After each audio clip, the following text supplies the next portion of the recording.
here, and today I'm back with another Top 10 Tuesday. So, in celebration of Metroid Prime Federation Force, and I put celebration in air quotes because so many of you guys hate it, and there's actually a petition out there to cancel the game.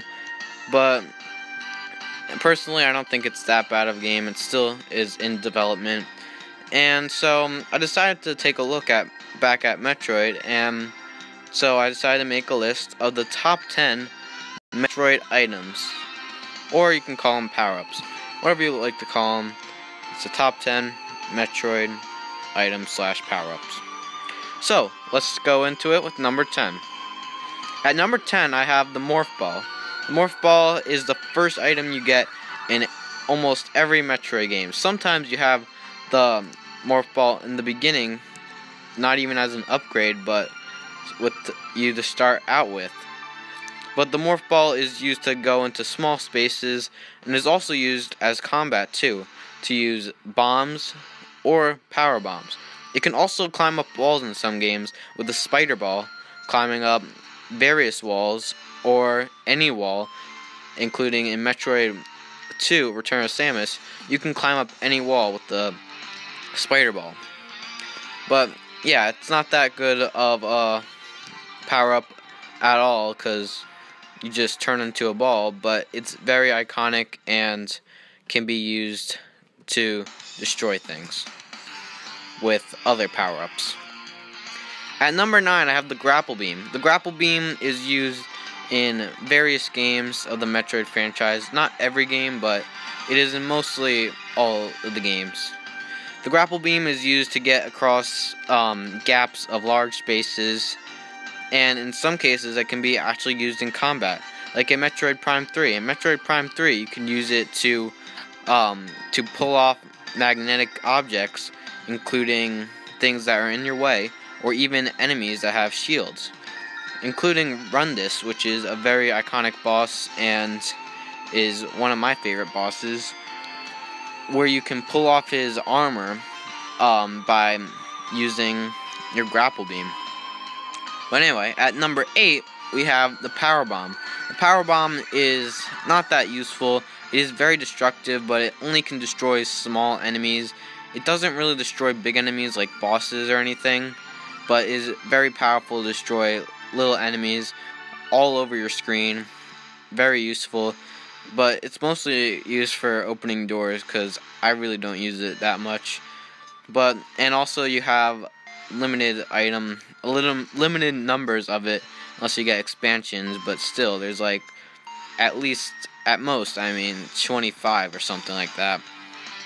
But anyway, at number 7, we have the Super Missile. Now, Super Missile is faster than a missile, stronger than a missile, but in some games it costs 5 missiles. In the 3D Metroid games, Metroid Prime 2, and Metroid Prime 3, you have to charge your charge beam and then shoot a missile, counting as a super missile, which I don't really like at all. In the original games, I like them better. They're much faster than regular missiles, very strong and powerful. I think the max you can have is like 75 or something like that in most games, and they're very good. At number 6, we have the Plasma Beam. The Plasma Beam is very good, and combined with the next power-up that you'll see later, is very strong. It can destroy most enemies, especially it's strong against Ridley, Mother Brain, the Space Pirates. Anything in its way, the Plasma Beam can destroy. It is a very, very powerful weapon, and in some cases I think it can, in Metroid Prime 3 Corruption, it can repair circuit boards, which is pretty awesome. But anyway, at number 5, I think, I'm not sure actually, is the Charge Beam. So the Charge Beam has been in every game, I think. Is very useful, and it acts like a missile, but instead it doesn't take up ammo. But it does take a long time to charge it up, though, instead of missiles where you can just shoot them and you're done. But this one you have to charge it up and then blast it.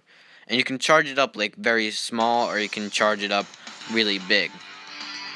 Anyway, at number 5, I think I've lost count already. We have the speed booster. So the speed booster is a very, very good item. I actually like it a lot. It's not my favorite though, but I like it a lot because for speed running it's very useful. Once getting it and equipping it, you can run at high speeds and you're literally invincible. Nothing can touch you at all. Very fast, very strong, and you can actually jump over gaps too, and jump up into space for as long as you want until you hit something, which is very useful, especially when you speed run. Like I said, you can do some crazy stuff with it, and sometimes you can even use it to get over spaces that you would need the Grapple Beam, but instead you use the speed booster, which is pretty awesome. Anyway, at number 4 or 3, I lost count, I said, we have the screw attack. So the screw attack is basically a combination of the space jump and I don't know, an electric shield or something, but it's very destructive. It has infinite jumps, and I kind of combined two of them. The space jump and the screw attack are basically the same thing, except the screw attack is better because it can damage almost anything, and you are basically invincible just by jumping around. You can jump infinitely, which is pretty awesome, and you can just bump into people with the screw attack and destroy everything in your way. It's very awesome. Unlike the speed booster where you have to gain up speed in order to use it, the screw attack, you just jump and your enemy's dead. At number 2, now I definitely know this is number 2 because I remember putting this at number 2, is the energy tank. I bet you guys didn't see this one coming, but the energy tank is an item, if you guys didn't know, but it is basically like an extra life. If you think about it, in Metroid you have 99 energy. With this energy tank, you have 2 more, and you have 1 more, which makes it an extra life basically in the beginning of the game, giving you 99% more energy, which is pretty awesome. But when you're late in the game, it's basically like an 8th life more, but adding it up, it does really add up, and getting more energy tanks is very, very useful. And especially when you're low on health and you find the energy tank, it refills your energy automatically to the max, and that's very useful and helpful too. Anyway, at our number 1 spot, oh my god, I can't even speak. At our number 1 spot, we have the Hyper Beam. Now the Hyper Beam has only been in 2 games, in Metroid Prime 3 and technically in Super Metroid. So if you guys didn't know, the Hyper Beam in Metroid Prime 3, which is shown right here, is basically Samus corrupted, and she can use it whenever she like, but she can only use it a certain amount of times, because every time she uses it, as it says, energy tank injected, it takes an energy tank, a full energy tank, and uses it as a stronger weapon, and is destructive, like really destructive. It's so destructive and powerful that if you use it too much, you could die. Literally, you can die from this weapon. It is so powerful and destructive, it really can destroy enemies in like 1 hit or 2 hits maybe, and bosses are a breeze with this power-up. Is really amazing.